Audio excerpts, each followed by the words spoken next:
Thank you, Senator Johnson.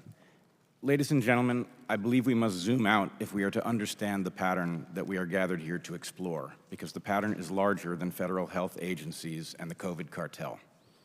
If we do zoom out and ask, what are they hiding, the answer becomes as obvious as it is disturbing. They are hiding everything. It will be jarring for many to hear a scientist speak with such certainty. It should be jarring. We are trained to present ideas with caution, as hypotheses in need of a test.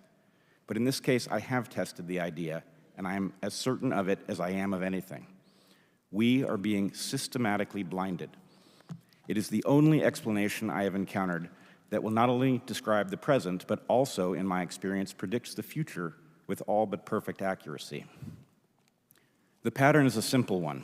You can see it clearly and test it yourself. Every single institution dedicated to public truth-seeking is under simultaneous attack. They are all in a state of collapse. Every body of experts fails utterly. Individual experts who resist, or worse, in an attempt to return their institutions to sanity, they find themselves coerced into submission. If they won't buckle, they are marginalized or forced out. Those outside of the institutions who either seek truth alone or who build new institutions with a truth-seeking mission face merciless attacks on both their integrity and expertise, often by the very institutions whose mission they refuse to abandon. There is a saying in military circles, once is a mistake, twice is a coincidence, 3 times is enemy action. I have no doubt that given an hour, the people on this panel could point to 100 examples of the pattern I have just described, while finding even a handful of exceptions would pose a significant challenge. We are left in a fool's paradise. Our research universities spend huge sums of public money to reach preordained conclusions. Professors teach only lessons that are consistent with wisdom students have picked up on TikTok, even when those lessons contradict the foundational principles of their disciplines. Once proud newspapers like the New York Times and Washington Post only report important stories after they have become common knowledge.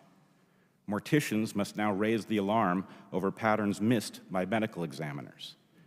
The CDC has become an excellent guide to protecting your health, but only for people who realize you should do the opposite of whatever it advises. The courts, the last holdout in this ongoing inversion of reality, are now regularly used as a coercive weapon of elites against those who threaten them. We have literally witnessed the Department of Homeland Security attempt to set up a truth ministry and declare accurate critique of government as a kind of terrorism. To my fellow patriots in the West, the pattern is unmistakable. I cannot tell you with any certainty who they are or what they hope to accomplish, but I can tell you that we are being systematically denied the tools of enlightenment and the rights guaranteed in our Constitution. We, those who remain dedicated to the values of the West, must fight this battle courageously, and we must win. For if we do not stem the tide, the result will be a dark age that differs from prior dark ages only in the power and sophistication of the coercive instruments wielded by those who will rule us.